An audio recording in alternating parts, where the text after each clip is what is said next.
This is Campaign 2024 special coverage with breaking news. Breaking right now at 10, it is still too close to call the winner here in the swing state of Georgia, but we are getting closer by the minute. Good evening, I'm Blair Miller. And I'm Carly Barnett. The results for some of Georgia's largest counties due to come in any time now. Right now, former President Donald Trump has a slight edge over Vice President Kamala Harris. The Peach State counts for 16 electoral votes in the race to 270. The Trump campaign is watching closely at its headquarters in West Palm Beach, Florida. Former President Trump won his home state tonight, granting him 30 electoral votes. Vice President Kamala Harris is holding a watch party at her campaign headquarters on Howard University's campus in Washington, D.C. She can add nearby Maryland and Delaware for her electoral count. Atlanta News First is your home for election coverage tonight and the results. We have team coverage standing by all across the Atlanta area tonight. But first, Atlanta News First anchor Tracy Hutchins is live here in the studio, taking a closer look at the results we're seeing in our state. Tracy. Yeah, Blair, you know, it's very interesting when you look across the state. I'm with Kennesaw State University professor and Atlanta News First political analyst, Dr. Ben Taylor. When we kind of look at these counties across the state, there are a couple of ones that are of interest because they could possibly be bellweather counties, correct? And one of them, which you might not suspect necessarily, Baldwin County. Milledgeville is there in Baldwin County. That's right. So it's a middle Georgia county. Small in numbers. You see there's a very relatively few voters there, about 20,000. But the bottom line is that it tends to mirror the overall vote totals for the state in these statewide elections. We've seen that for a few cycles now. So this could be sort of a foreshadowing of the end of the ballot counting in Georgia by the end of the evening. And another one is Fayette County, too, that is quite not got all the votes in, but about 90%. And so far, former President Donald Trump leading there. That's right. So this is another county that has been sort of moving to be less Republican and more competitive over time. But as we see, former President Trump is winning this county, and they're nearly done counting ballots there as well. Yeah, so certainly a lot of other votes yet to come in across the county. But when we take a look at those two bellwether counties, as Dr. Taylor pointed out, as those counties go, possibly so goes the state of Georgia. Carly?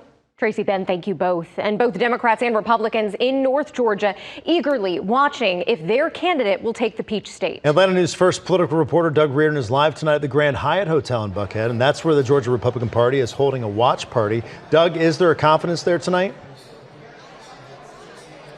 There absolutely is, and a lot of that has to do with what can be considered a change in attitude by Republicans from now since 2020. Back then, they lost Georgia and essentially handed President Joe Biden the White House. And a lot of that had to do with the fact, as well as their big losses in the 2022 midterms, that they were skeptical and encouraging their voters to be skeptical about early and absentee voting.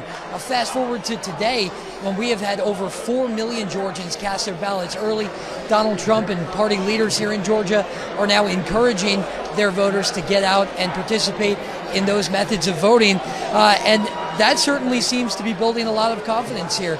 Certainly we know that there was a large amount of registered Republicans who cast their ballot early.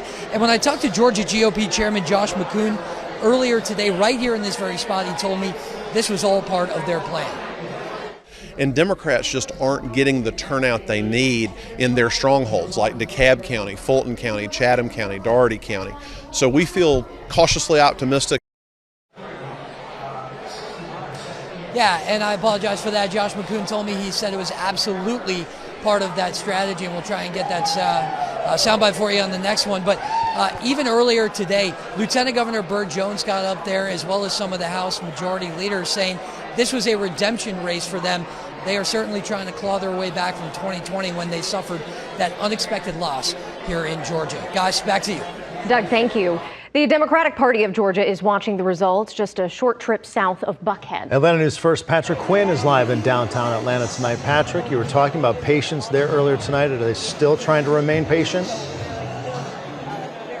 Blair, they're trying to keep the energy high here in downtown Atlanta. We just saw the Cupid Shuffle. A lot of people here are trying to dance, infuse some energy into this crowd. And yes, they are preaching patience. They're saying it's a long night ahead of us. They're looking to some of those suburban counties who have yet to report all of their numbers, really hoping and banking on potentially a high turnout there for Harris. Now, yes, this is a long night ahead of us. And yes, 2020 was the first time that Georgia went blue since 1992. They're hoping to go back-to-back blue since 1980. Earlier, I was able to talk with Congresswoman Nikema Williams, who's on her way to re-election. She said, yes, she's excited for the results so far in her race. She would like to have Kamala Harris by her side up in D.C.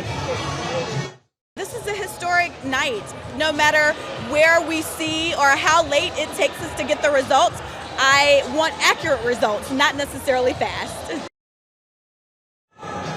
Accurate over speed. That's the testament tonight and the message tonight from Georgia Democrats. We'll be watching it closely. We know state representatives, they are here. We're expected to hear from city representatives of the city of Atlanta on how they're watching these results come into play. And yes, they're just hoping as this night extends that things will start to shift more in their direction.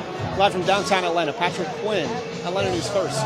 Patrick, thank you. And remember, the easiest way to access election results on your phone, just text results to the number on your screen. That's 470-777 WANF.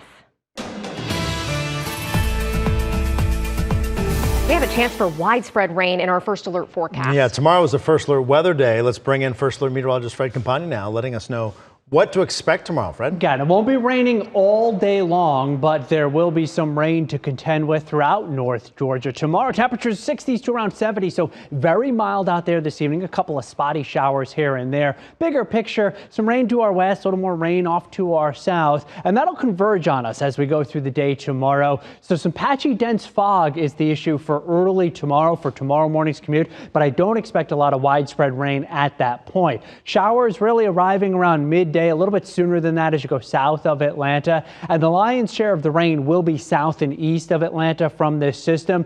But I still think most of the metro will get into some steadier rain in the afternoon and the evening and for part of the overnight. So you can see it here. Fog and clouds early in the day, and then as we hit the midday hours, starting to see that rain move in, and it gets more widespread as we go through the afternoon. I'll let you know if we'll clear out on Thursday and beyond in the 7-day forecast. Fred, thank you. Right now, former President Trump has more electoral votes than Vice President Harris. But this race isn't over yet. Here are the latest numbers in Georgia, in our state, for this presidential race. We have reporters standing by where the candidates are watching the results.